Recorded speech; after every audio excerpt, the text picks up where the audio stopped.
Sometimes it's not the process we want, but it is the process that we need.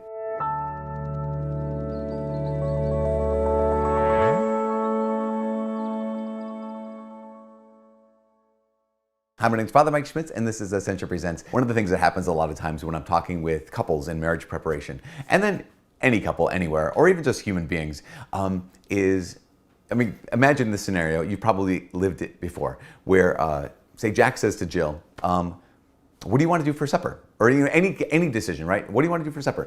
And Jill says to Jack, it could go either way. Jill says, I don't care, you choose.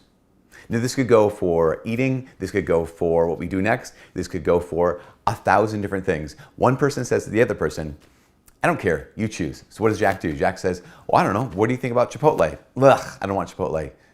Pick again. Okay, what about pizza? Ugh, I hate pizza right now. Choose something else. And at this point, person A, in this case, Jack, could say, you said you don't care. It seems like you really do actually care an awful lot.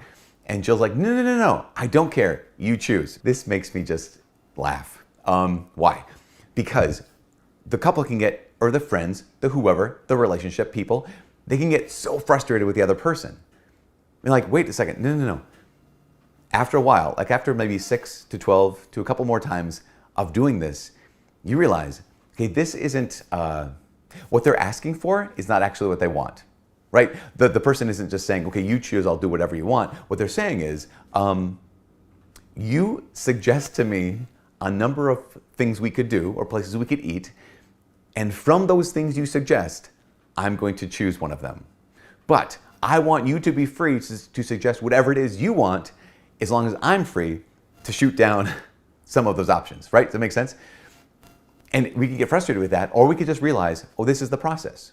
And that's what I want to talk about. Like, this is the process. Now, yes, I think ultimately it'd be very helpful to actually use the right words rather than saying, I don't care. What I'm trying to say is, you tell me what you want and give me the freedom to shoot down everything I don't want. That makes sense, right?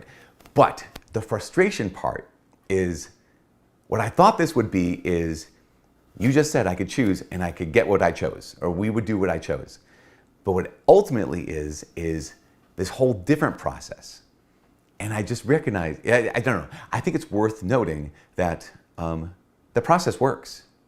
I might not like this process, but the process actually works. The same thing is true when it comes to so many elements in our life. Same thing is true when it comes to so many ways in which God has to get to our hearts. Like we could say, okay, God, just do the thing you want to do. God, give me the answer that I need to do with my life. Give me, direct me in my vocation. God, do the healing thing. God, open my heart and make it like yours. All these kinds of things. God, just do it.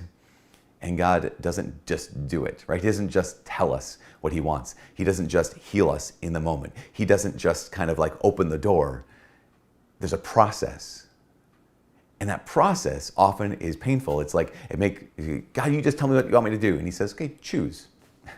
And then it doesn't work out. He's like, okay, choose again. Nope, not that. Choose again. Like, no, God, you just tell me what to do. He's like, no, this is part of the process. This is how I'm bringing you into the very action of your own life. By not just telling you what to do, but by letting you choose this. Again, part of the process. Same kind of thing when it comes to, God, you purify my heart. You heal my heart. And he's like, okay. I'm going to have to let you experience a broken heart. Why? Because having your heart broken and then letting me heal it, that's how I do this. You walking through the valley of the shadow of death, and then at the end of that realizing, wait, God, you were there the entire time. That's how I grow your trust. That's part of the process. Now, we can really dislike that because we just want to be done, right? We don't want to go through the process. We just want to say, hey, you let me choose where we're going to eat tonight. That's where we're going to eat. And the other person says, it's going to work a little differently than that.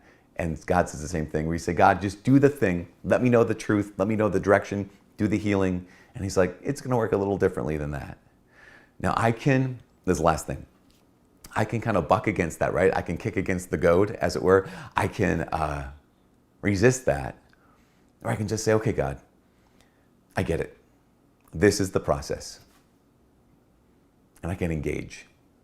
Again, I can resist, and I don't want it to be this way. Or I can say, okay, this is how it is, and I can engage.